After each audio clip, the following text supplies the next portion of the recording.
Good morning, my Real News Midday TV family. Thank you so much for tuning in this morning, and I'm wishing for everyone a wonderful and a productive day. And in the news this morning, the SP warns offenders as Westmoreland Police Division achieves a 77% clear-up rate for rape cases. The Westmoreland Police Division has reported a 77% clear-up rate for reported cases of rape. Of the 19 cases brought to its attention, 15 have been cleared, with the accused individuals arrested and currently facing charges before the courts, the police said. In the remaining cases, the suspects have been identified but are yet to be apprehended. Deputy Superintendent of Police Dale Reed, the crime officer for the division, attributes this increased clear-up rate to the growing confidence that residents have in the police's ability to investigate and resolve these serious crimes.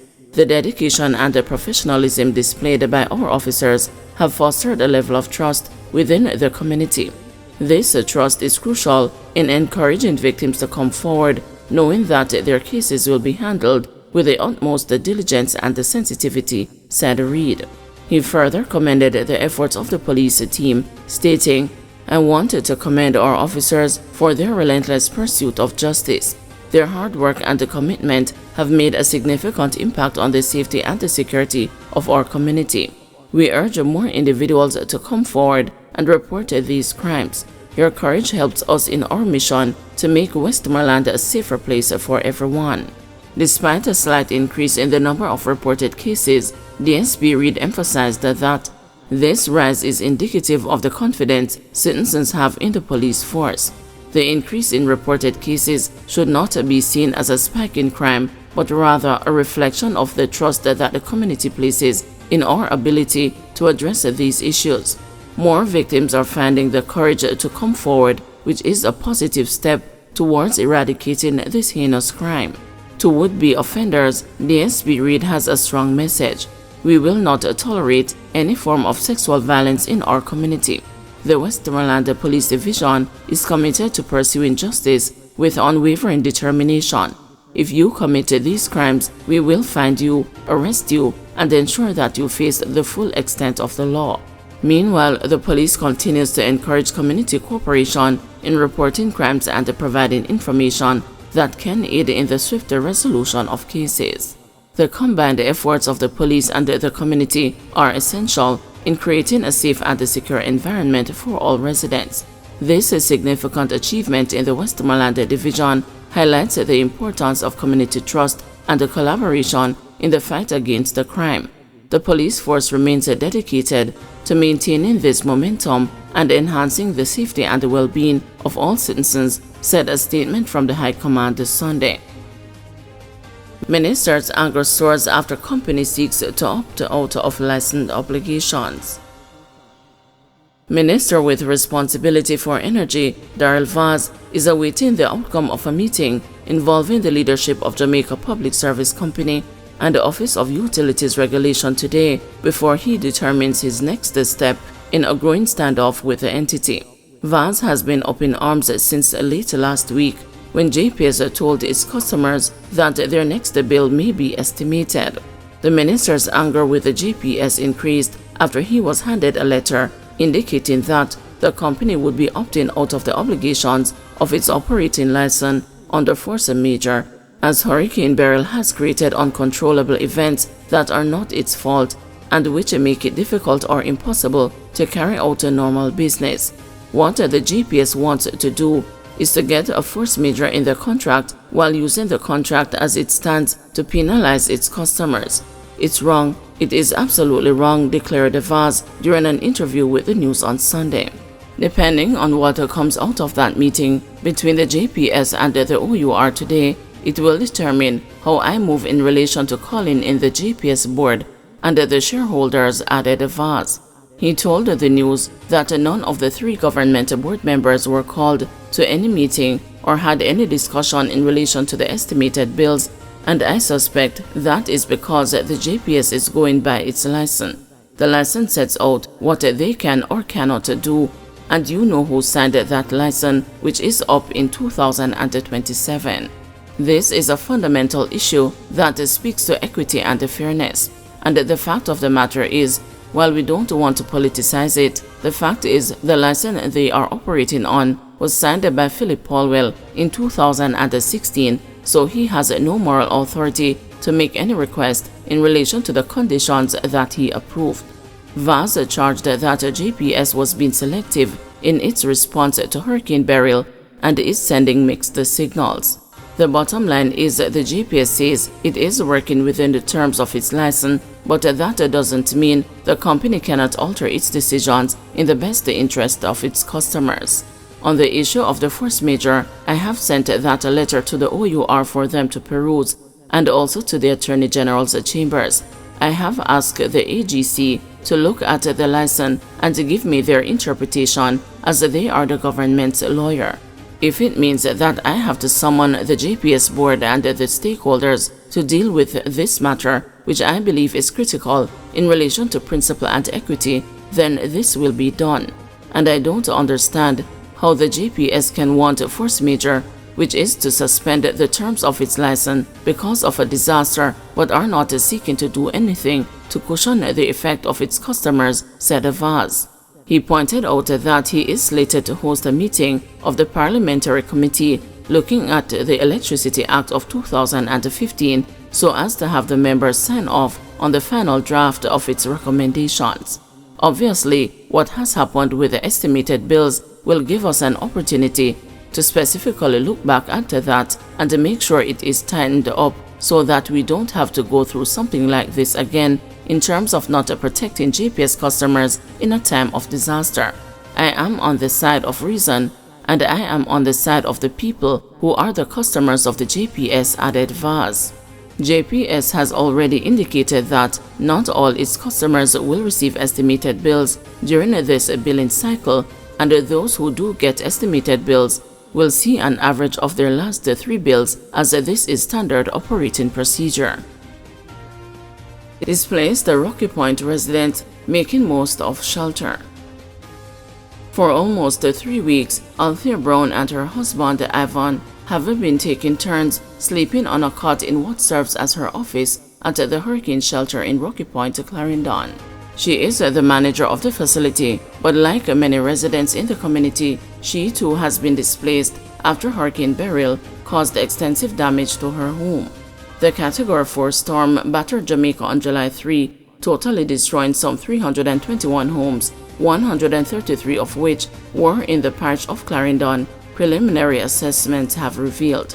Another 617 houses in the parish were severely damaged, while 493 received minor damage from the monster system.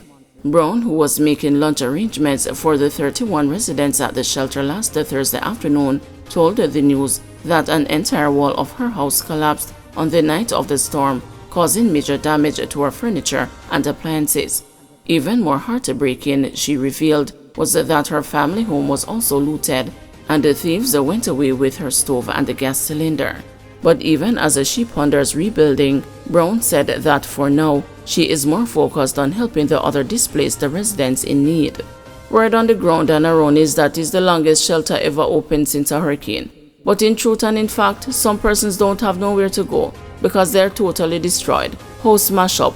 Others might need a few little zinc and soda to put back things together, Brown said. Initially, there were 45 residents from Rocky Point and neighboring communities staying at the shelter. That number has since fallen to 31 and includes 11 children. Fortunately, Brown said there are enough resources such as food and bedding to go around. She said residents are fed a hot meal daily by World Central Kitchen, an international non-profit organization that provides food relief. The organization also provided the facility with a generator for electricity, and the residents take turns cleaning and refilling containers with water. Other NGOs such as Food for the Poor and the Red Cross have also assisted the residents with resources. Although she admits that managing the facility can be stressful and hectic, Brown told the news that operations have been smooth so far, with each resident playing their part to make their temporary home as comfortable as possible. Among them is Ezekiel Johnson, who helps her to cook a breakfast every morning. The 53-year-old's 4-bedroom house lost all its roofing during the hurricane, forcing him to seek refuge at the Rocky Point shelter. Johnson is yet to start building, as his livelihood of making fish pots has been on hold. And although he admitted that his current living conditions are not ideal, he is happy to have a place to stay. It's not too bad, but we have to put ourselves together and make ourselves happy. But some people no good. Some cuss and make trouble. But me a quiet man, he said. 57-year-old plumber Curtis Ford had a frightening experience during the storm when he watched his roof being blown off just over 2 weeks ago. I couldn't do anything about it, he told the news. The next day he ensured that he made his way to the shelter. Them treat us good, no problem. Breakfast, lunch, dinner. They make sure that you're comfortable. And at night time, everybody just cooperate and do what them have to do. But you know, nowhere is like home, said Ford. Contemplating how he will manage to rebuild his house, he recognized that he cannot accomplish it without help.